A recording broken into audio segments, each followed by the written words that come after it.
Level 1. The conscript. You're 17. You don't enlist. You're assigned. A letter arrives. 10 years of mandatory service, no refusal. 3 weeks later, you're on a bus. Shaved head, no phone, no choice. The barracks hold 50 men in one concrete room. No heat. You sleep in uniform so you don't freeze. Wake up is 5 a.m. You run until someone collapses. If one falls, everyone runs longer. Breakfast is corn porridge. Lunch is corn porridge. Dinner is corn porridge. You're never full. You're never warm. One night, rations go missing. The officers don't investigate. They punish everyone. Shirts off. Snow up to your knees. 3 hours kneeling in silence. Your bunkmate whispers, "This isn't right." The next morning, his bed is empty. No explanation, no questions. You learn fast. In this army, silence is survival. 6 months pass. You stop feeling hungry. You stop feeling anything. Then your name is called. Border transfer. Level 2. The border guard. You're 18. You're sent north. The Chinese border is 200 meters away. At night, you can see lights on the other side, brighter than anything back home. Your rifle is older than you are. 5 bullets in the magazine. Orders are simple. If someone runs, you shoot. No warnings, no negotiations. You patrol in pairs. You don't talk much. Talking leads to thinking. It's 2:13 a.m. The river is half frozen. You hear movement. A shadow runs toward the water. Your commander once told you 3 seconds is mercy. 1. You raise your rifle. 2. The figure reaches the riverbank. 3. If you shoot, you kill someone trying to escape. If you don't, you become the suspect. And suspects don't disappear alone. You hesitate. A rifle cracks behind you. The shadow drops into the water. Silence. Back at base, you're called in. No yelling, no threats. Just one question. Why didn't you fire first? You don't answer immediately. That pause goes into your file. From that night on, you stop aiming at targets. You aim at hesitation. 3 months later, your reports improve. Your reaction time improves. Your loyalty improves. Level 3. The squad leader. You're 22. You survived the border. Now you command 8 men. You're not promoted for strength. You're promoted for reliability. You inspect uniforms. You inspect weapons. You inspect behavior. Every letter from home passes through you first. I'm hungry. The harvest failed. I miss you. You decide what they're allowed to read. One night, a private whispers, "Life must be better across the river." You hear it. You say nothing, but you write his name down. The next morning, he's called to headquarters. By evening, his bunk is empty. The others stop talking at night. Your commander nods at you the next week. Good awareness. You understand something new. On the border, you survive by shooting. Here, you survive by reporting. You start watching more closely. Who hesitates? Who complains? Who thinks too much? Level 4. The lieutenant. You're 26. You're sent to Pyongyang. The capital feels different. Clean streets. Working lights at night. Real meat twice a week. You wear a pressed uniform now. You attend officer academy classes. Strategy, logistics, missile theory. But the most important subject isn't warfare. It's loyalty. You learn quickly. A brilliant officer who questions policy is more dangerous than a loyal, mediocre one. Once a week, officers gather for self-criticism. You must confess a weakness, even if you don't have one. I lacked enthusiasm. I didn't study enough. I must improve my devotion. If you confess nothing, it means you're hiding something. You choose your words carefully. One lieutenant speaks too confidently. He corrects a superior during a briefing. 2 weeks later, he's reassigned. Rural Logistics Division. No one says why. You're given his responsibilities. Better apartment, higher clearance, closer access. You understand the pattern now. Talent is optional. Visibility is dangerous. And loyalty must always be louder than competence. Level 5. The Political Officer. You're 32. You no longer command troops, you command belief.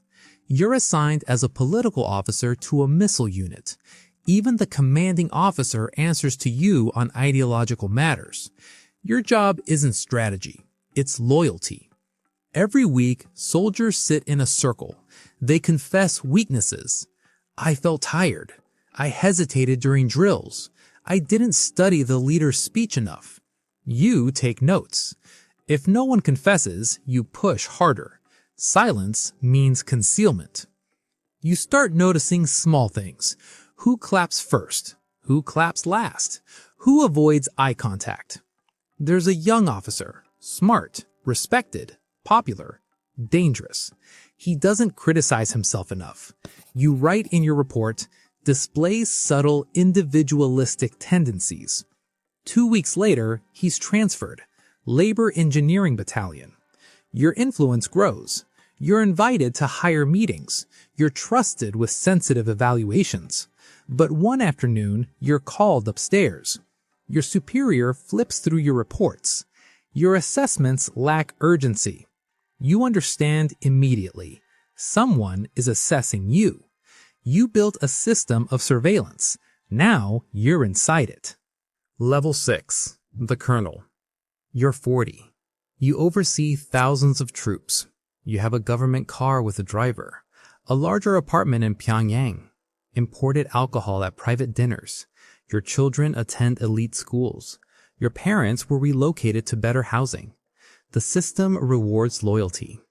You manage missile readiness reports, training cycles, security clearances. Your signature moves resources. Your approval moves careers. But everything is documented. Your phone is monitored. Your driver rarely speaks. Your security detail changes without notice. At high-level meetings, generals speak carefully. No one interrupts. No one jokes. A general you dined with last month misses the next meeting. No explanation. His name is not mentioned again. A missile test under your oversight malfunctions during rehearsal. It's not catastrophic, but it's recorded. An internal review begins. No accusations, just questions. Why was the timing adjusted? Who approved the sequence? You answer calmly. Your report is accepted. For now. You understand something clearly. At this level, mistakes don't disappear. Level 7. The General. You're 48. You stand on the platform during a military parade. Medals on your chest. Cameras everywhere. The world sees strength. You feel exposed. You attend high-level defense councils now. Missile programs, satellite launches, border incidents. Phones are left outside. Notes are memorized, not written. Every sentence is measured. Every pause is noticed. At one meeting, a chair is empty. Last month, a general sat there. This month, no one mentions his name. A satellite launch fails during testing. Foreign media reports it within minutes. It becomes a national embarrassment. An investigation begins quietly. You're not accused. Not yet. Reports are reviewed. Timelines are examined. Responsibility is mapped upward. You're asked to publicly criticize another general, a man you've worked with for 20 years. If you defend him, you align with failure. If you condemn him, you survive longer. You choose your words carefully. He disappears 2 weeks later. You sleep less now. Every knock at night feels final. Every sudden meeting feels staged. You've climbed for 3 decades. Now you understand the truth. The higher you rise, the fewer people stand between you and blame. Level 8. The Inner Circle Member. You're 52. You're invited inside the highest military council. Private compound. No phones, no written records. You advise directly on national defense, missile deployments, nuclear posture, strategic messaging. You're closer to power than almost anyone alive. You dine in guarded residences, imported wine, private security, absolute privilege. For the first time in your life, you feel untouchable. Then a missile test fails, publicly. Foreign satellites capture it. Foreign news spreads it. Silence follows. No emergency meeting, no immediate blame. That's when you know someone is being chosen. Investigations begin quietly. Reports are rewritten. Approvals re-examined. You're called in at night. No shouting, no threats. Just questions. Why was the launch window approved? Who validated the readiness assessment? Did you overlook instability? You realize something. The system doesn't punish failure, it punishes exposure. You defended the structure for 30 years, removed others for smaller mistakes. Now, your name appears in internal summaries. Strategic misjudgment, possible fatigue, reduced decisiveness. You're reassigned, not executed, not imprisoned, transferred to a rural training facility. No access, no influence, no visibility. Within weeks, your name disappears from official documents. A new general takes your seat. The meetings continue. Level 9. The Erased. You're 55. You live in a rural training facility now. No press, no visitors, no access to classified briefings. You still wear the uniform, but no one asks your opinion.